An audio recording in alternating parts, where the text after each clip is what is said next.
Kairul is a massive continent east of the known world.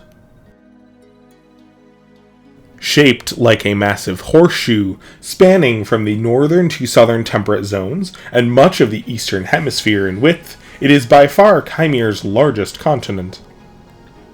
A huge seaway provides wind and water to its interior, saving Kairul from being an entirely desert wasteland.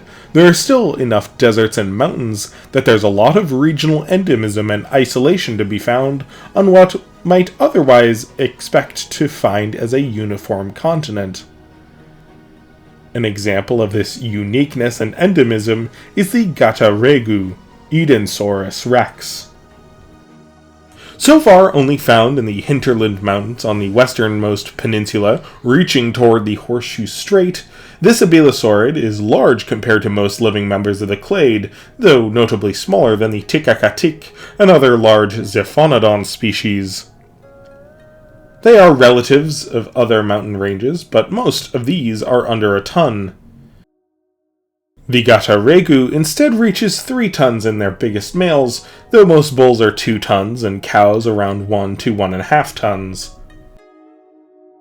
The larger males are quite territorial. Cows will lay nests in his territory after mating, which we will guard and raise.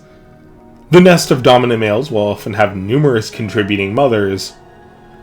Though they will be laid over the span of several weeks, their hatching tends to be aligned within days, as his song and dance beckons them out of the shell. Once hatched, he will protect his brood throughout the year. Chicks tend to need protection for their first 6 months, though may remain near their father as long as 3 years. Dominant males often only mate once every 2 or 3 years, as being such dedicated parents to a large brood means they sometimes need a season or 2 of recovery. Like megaraptorans, having a few of their previous brood remain near the territory affords nest defense and helps free the father's attention to fend off larger threats and even take on new mates, while the juveniles take care of the small cockatrice and mammals that threaten eggs and young. Juveniles reach maturity at 4 years, and in the rare case that they haven't left on their own, their father will see them off at this time.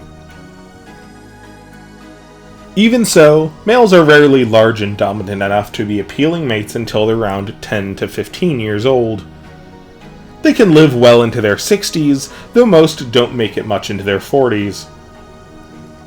Females are far less territorial and take no role in parenting, instead wandering and spending their time between mating and laying, bulking up for the next year. Their anatomy is shaped by this specialization to boreal forests and mountains. While they aren't sure-footed enough to thrive on its peaks, they are shockingly nimble for their size and able to hunt in quite uneven terrain. Their torsos are compact for a ceratosaur, instead converging on the build seen among the robust megaraptorans. Though necks have a lot of length, they are easily curled back. Their tails are short, with enormous cauda muscles. This brings their bulk to the hips, allowing for tremendous agility. They kill prey entirely with their jaws, with occasional supplement with powerful kicks. Their jaws are strong and teeth stout and serrated, to the point that they are able to process bone, helping them get most out of the meals in these scarce highlands. Their favorite choice of prey is the araktak, a stout and sure-footed titanosaur. These are generalist feeders that make the most out of any vegetation they can find up in the mountains, though they do prefer conifers. They are small for titanosaurs, rarely exceeding 5 tons as adults, and most are closer to 3.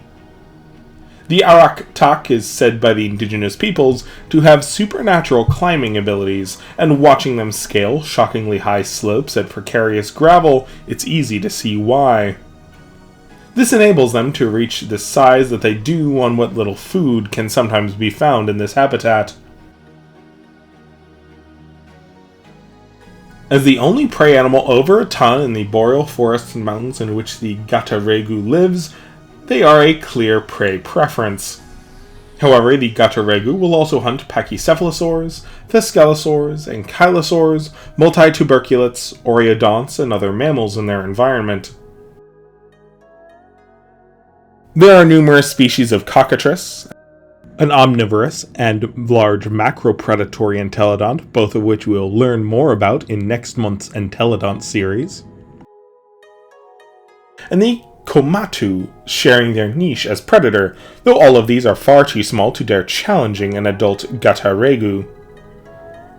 Though themselves smaller than the giant dromaeosaurs, related swamp abelisauurs, and ruling megaraptorans of the lowlands, in these temperate mountains, Edensaurus Rex is king.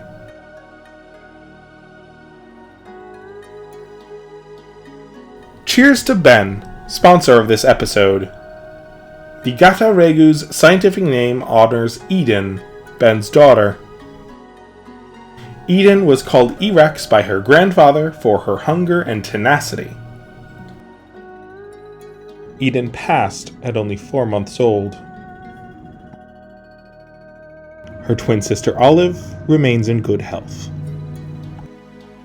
Ben reached out to see if he could commission this homage, and I was honored to incorporate a tribute to dear Eden into this project as a fierce and formidable monarch of Kairul's mysterious and expansive southern mountains. Thank you again to Ben, prayers and prosperity to your family, and I hope you all have a wonderful day. Cheers, folks.